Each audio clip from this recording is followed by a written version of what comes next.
Hi students, welcome to the ATS academy.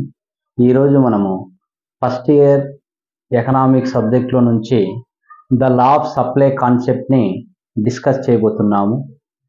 నా అన్ని క్లాసులో ఇంగ్లీష్ టు తెలుగు ఎక్స్ప్లెనేషన్ అనేది ఉంటుంది. ఎందుకంటే మారుమూల ప్రాంతాల విద్యార్థులు, గ్రామీణ ప్రాంత విద్యార్థులు కూడా అర్థమయ్యేవాలనే ఉద్దేశంతో ఇంగ్లీష్ టు తెలుగు కూడా ఎక్స్ప్లెయిన్ చేస్తున్నాను. ఈ కాన్సెప్ట్ అర్థం అవ్వాలంటే స్కిప్ చేయకుండా మీరు మొత్తం వీడియోని చూసినట్లయితే ఇట్లా చాలా ఈజీగా మీకు ఈ కాన్సెప్ట్ అర్థమైపోతుంది. చదివే పనే లేకుండా కాన్సెప్ట్ మీరు ఎగ్జామ్లో రాసేయగలుగుతారు.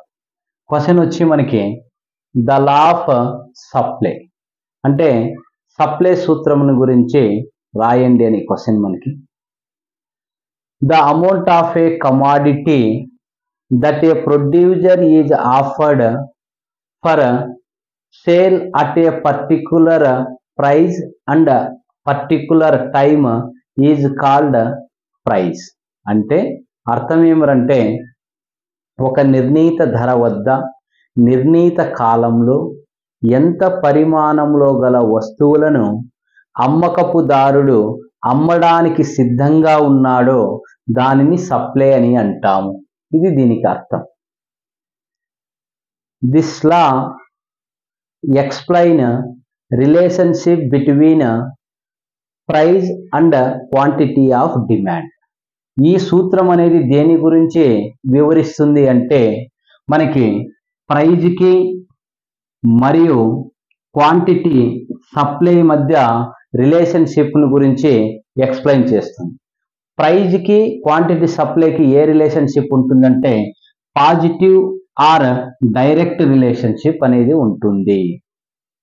Means this law explain the positive relationship or direct relationship between price and quantity of supply. According to this law the price of commodity increasing the quantity of supply will also increases and if the price of commodity decreasing the quantity of supply will also decreasing. Technology price of inputs weather etc remain the same. అంటే అర్థం ఏమంటే వస్తువు యొక్క ధర, ఈ సూత్రం ప్రకారం వస్తువుకి ధర పెరిగితే దాని యొక్క క్వాంటిటీ సప్లై ఉత్పత్తిదారుడు లాభాలు ఎక్కువ వస్తాయి కాబట్టి ధర ఎక్కువ ఉన్నప్పుడు ఇంకా సప్లైని ఎక్కువ పెంచుతాడు. అలా కాకుండా వస్తువుకి ధర తగ్గుతా వచ్చిందనుకోండి, ఉత్పత్తిదారుడు సప్లైని తగ్గిస్తాడు. అంటే లాభాలు తక్కువ రావచ్చు లేదా నష్టాలు వస్తాయి అని. ఇతర పరిస్థితులన్నీ మార్పు లేకుండా స్థిరంగా ఉన్నప్పుడు ఇలా జరుగుతుంది. ఏం మార్పులు అవి అని అంటే సాంకేతికతంగా మార్పు లేకుండా, తర్వాత ప్రైజ్ ఆఫ్ ఇన్పుట్స్ అంటే ఉత్పత్తి కారకాలలో మార్పు లేకుండా, వాతావరణ పరిస్థితులు వెదర్లో మార్పు లేకుండా అన్ని పరిస్థితులు అలాగే ఉండి ఒక ధరలో మాత్రమే మార్పు వచ్చినట్లయితే ధరని బట్టి రెండు పాజిటివ్. ధర పెరిగితే సప్లై పెరుగుతుంది, ధర తగ్గితే క్వాంటిటీ సప్లై తగ్గుతుంది. ఇది మనకి. తర్వాత సప్లై షెడ్యూల్ సింపుల్గా అర్థం చేసుకోండి. సప్లై షెడ్యూల్ కనుక తీసుకున్నట్లయితే మనము ఫస్ట్ కాలం ప్రైస్ తీసుకున్నాం, సెకండ్ వన్ క్వాంటిటీ సప్లై తీసుకున్నాం. ఇక్కడ చూడండి ప్రైజ్ అనేది 3 రూపీస్ తీసుకున్నాం. ఇక్కడ మనకి రూపీస్ ఇది 3 రూపీస్ 4 రూపీస్ 5 రూపీస్ 6 రూపీస్ అంటే ధర ఏమవుతా ఉందంటే పెంచుకుంటూ పోయాం. తర్వాత క్వాంటిటీ ఆఫ్ సప్లై ధర పెరిగే కొద్దీ ఇక్కడ చూడండి ధర పెరిగితే క్వాంటిటీ సప్లై పెరుగుతుందన్నాం. ఇక్కడ ధర 3 నుంచి 6 రూపాయలు పెరుగుతూ ఉంది. క్వాంటిటీ ఆఫ్ సప్లై కూడా ఏమవుతుంది 1000 2000 3000 4000 అంటే పెరుగుతూ ఉంది. దీన్ని మనం రివర్స్ లో అబ్జర్వ్ చేస్తే ఈ సెకండ్ వన్ తీసుకుంటే ధర తగ్గితే సప్లై కూడా ఎలా తగ్గుతుంది చూడండి. 6 రూపీస్ టు 3 రూపీస్కి డౌన్ అయింది అనుకోండి ప్రైజు, 4000 ఉన్న క్వాంటిటీ సప్లై 1000కి తగ్గిపోతుంది. మీన్స్ మీరు ఏం రాయాలి అంటే it explain above the table the price of commodity increasing from 3 rupees to 6 rupees. The quantity of supply will also increasing from 1000 to 4000.